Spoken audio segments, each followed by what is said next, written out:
नमस्कार मित्रों, एक बार पुनः आप सभी का एसपी एजुकेशन यूट्यूब चैनल में हार्दिक स्वागत अभिनंदन।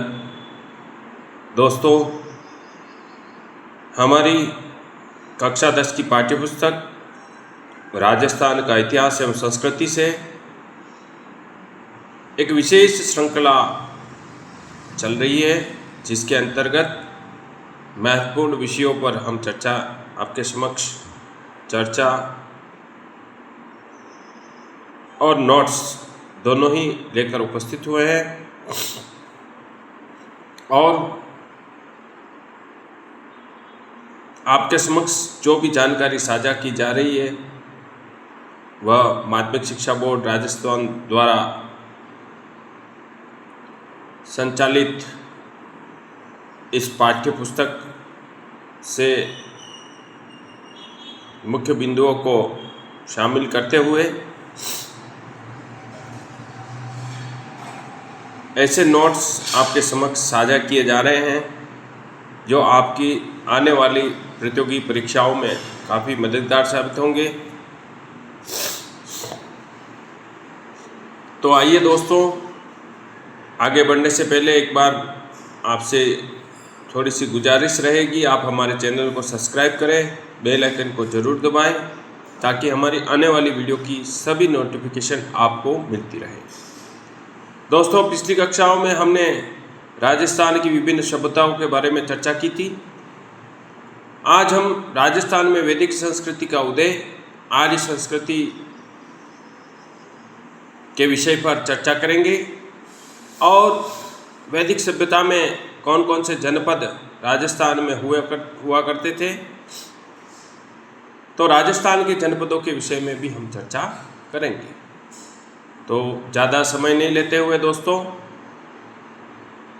हम अपनी कक्षा को शुरू करते हैं। तो आइए हमारी कक्षा को प्रारंभ करें।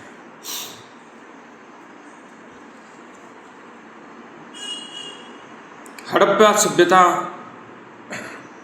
के पतन के बाद लगभग 1800 ईस्वी के आसपास एक नवीन सभ्यता राजस्थान में प्रकाश में आई, जिसे हम आर्य संस्कृति और वैदिक सभ्यता के नाम से जानते हैं। और अगर हम इस वैदिक सभ्यता के मुख्य स्रोत की बात करें तो हमारे प्राचीनतम ग्रंथों के रूप में विद्यमान हमारे चारों वेद इस वैदिक सभ्यता के मुख्य स्रोत हैं। उन चारों वेदों में इस वैदिक सभ्यता के जनपदों का, वैदिक सभ्यता के स्थलों का उल्लेख है। और इस वैदिक सभ्यता के अवशेषों की बात करें तो इस वैदिक सभ्यता के अवशेष अनूपगढ़, तरखान वाला डेरा व चक 64 से प्राप्त हुए हैं। वही इस वैदिक सभ्यता का उल्लेख हमारे प्राचीनतम ग्रंथों रामायण और महाभारत में भी देखने को मिलता है। और महाभारत की बात करें तो महाभारत के अनुसार जांगल देश, जिसको आज का बीकानेर, जो पूर्व काल में जांगल देश के नाम से जाना जाता था, तो महाभारत में उल्लेखित है कि ये जो जांगल देश है वो कौरव और पांडव राज्य के अधीन होने का प्रमाण महाभारत प्रस्तुत करती है। और ये दावा भी करती है कि जांगल देश कौरव और पांडव राज्य के अधीन हुआ करता था।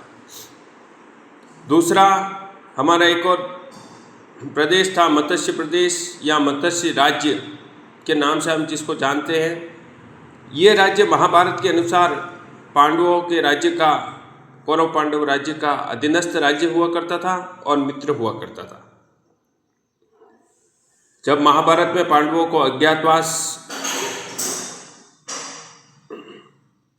हुआ तो उस अज्ञातवास के दौरान महाभारत के अनुसार पांडव जो हैं इसी मत्स्य प्रदेश में निवास करते थे और इसी मत्स्य राज्य का एक राजा हुआ करता था विराट, जिसके दरबार में पांडवों ने समय बिताया।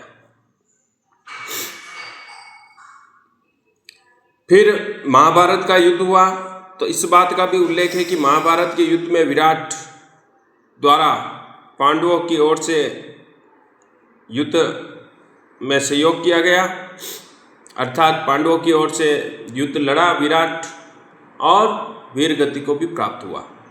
तो इस प्रकार महाभारत के साथ साथ रामायण काल में भी जिस अमोघ अस्त्र की बात आती है, जब प्रभु श्री राम लंका पर चढ़ाई कर रहे थे और जब समुद्र ने रास्ता नहीं दिया तो 3 दिन की प्रतीक्षा के बाद भगवान राम ने समुद्र को सुखाने के लिए अमोघ अस्त्र निकाला।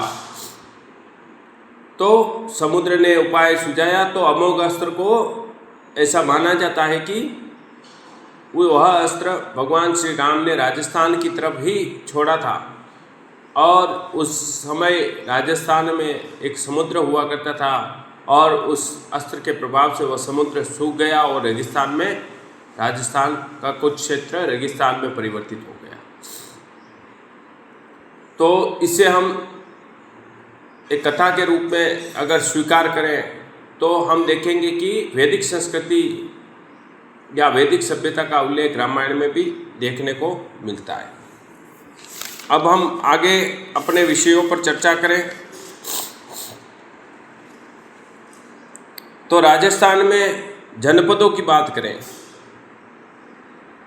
तो विभिन्न साहित्यों में, विभिन्न ग्रंथों में राजस्थान के विभिन्न जनपदों का उल्लेख किया गया है।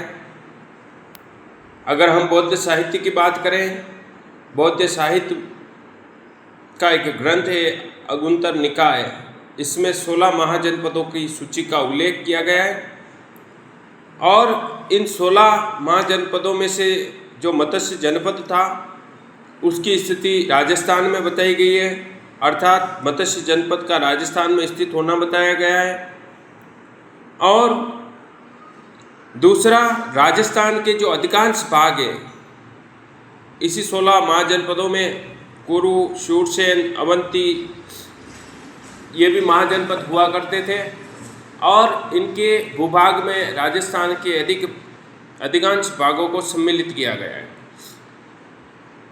वही एक अन्य जनपद सीवी जनपद हुआ करता था और इस सीवी जनपद का क्षेत्र चित्तौड़ एवं आसपास का क्षेत्र बताया गया है। तो ये समस्त जानकारी का उल्लेख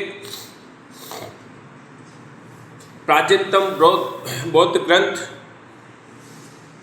अगुंतर निकाय में किया गया है।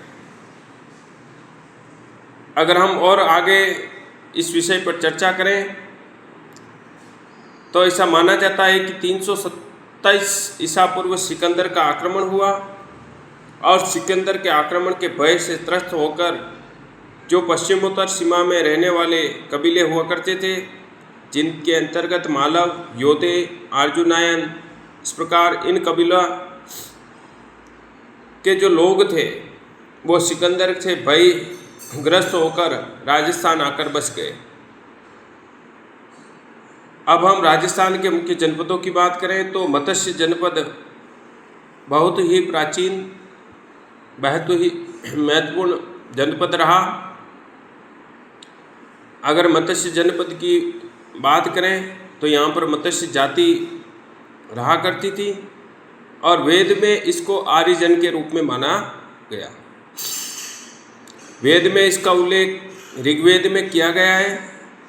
तो ऋग्वेद हमारा प्रथम वेद है और इस आधार पर हम कह सकते हैं कि ये मत्स्य जनपद जो है बहुत ही प्राचीनतम जनपद हुआ करता था, क्योंकि ऋग्वेद में इस मत्स्य जनपद का उल्लेख होना मतलब इसकी प्राचीनता का प्रतीक है। वेदों के साथ साथ उपनिषद में भी मत्स्य जनपद का उल्लेख हमें देखने को मिलता है। शतपथ ब्राह्मण और कौशिक की उपनिषद, इन दोनों ही उपनिषदों में मत्स्य जनपद का उल्लेख देखने को मिलता है। वही महाभारत काल की बात करें तो पूर्व में हमने चर्चा की और उस चर्चा के मुख्य बिंदु के आधार पर हम कह सकते हैं कि भारत के प्रमुख जनपदों में मत्स्य जनपद की, मत्स्य राज्य की गणना हुआ करती थी, क्योंकि अज्ञातवास के दौरान मत्स्य जनपद में ही पांडवों ने अपना समय बिताया और महाभारत के युद्ध में मत्स्य जनपद के जो राजा थे, शासक थे विराट ने, उन्होंने पांडवों का सहयोग किया, उनकी तरफ से युद्ध लड़ा और वीर गति को भी प्राप्त हुए। इस प्रकार इन बिंदुओं के आधार पर हम कह सकते हैं कि मत्स्य जनपद महाभारत काल में एक महत्वपूर्ण जनपद हुआ करता था।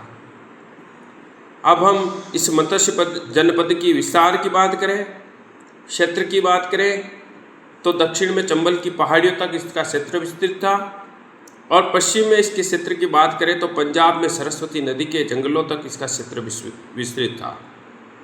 वही राजस्थान में इसकी बात करें तो राजस्थान में आधुनिक जयपुर, अलवर, धौलपुर, करौली व भरतपुर के कुछ भाग इस मत्स्य प्रदेश में सम्मिलित थे। महाभारत काल में इस मत्स्य प्रदेश के बारे में चर्चा करें तो महाभारत काल में इस मत्स्य राज्य का शासक विराट हुआ करता था और यह वही शासक है विराट जिसने अपनी राजधानी विराटनगर, जिसको हम बेराट के नाम से जानते हैं, इन्होंने बेराट की स्थापना करी और उस बेराट को मत्स्य जनपद की राजधानी बनाया। बेराट वर्तमान में जयपुर से 85 किलोमीटर दूरी पर स्थित है और इसी विराट की एक पुत्री थी जिसका विवाह अर्जुन के पुत्र अभिमन्यु के साथ होना उल्लेखित है और इन्हीं उत्तरा और अभिमन्यु इनके पुत्र राजा परीक्षित हुए और यही परीक्षित पांडवों के राज्य के उत्तराधिकारी बने। ये तो महाभारत तक का समय था जहाँ पर हमें मत्स्य राज्य का उल्लेख स्पष्ट रूप से देखने को मिलता है, लेकिन महाभारत के बाद के इतिहास में इस राज्य का इतिहास अस्पष्ट है। किंतु एक महान इतिहासकार हुए गोपीनाथ शर्मा, इन्होंने कुछ स्पष्टीकरण करने का प्रयास किया है इसके अस्तित्व को। उनके अनुसार जब महाभारत युद्ध समाप्त हुआ, महाभारत का युद्ध हुआ, उसके तत्पश्चात कुरु व यादव जो जनपद थे वो काफ़ी निर्बल हो गए थे और इनकी दुर्बलता का लाभ मत्स्य जनपद को मिला और मत्स्य जनपद को लाभ मिलने के परिणाम स्वरूप मत्स्य जनपद शक्तिशाली हो गया और परिणाम स्वरूप उसकी राजधानी जो विराटनगर हुआ करती थी उसकी समृद्धि में वृद्धि हुई।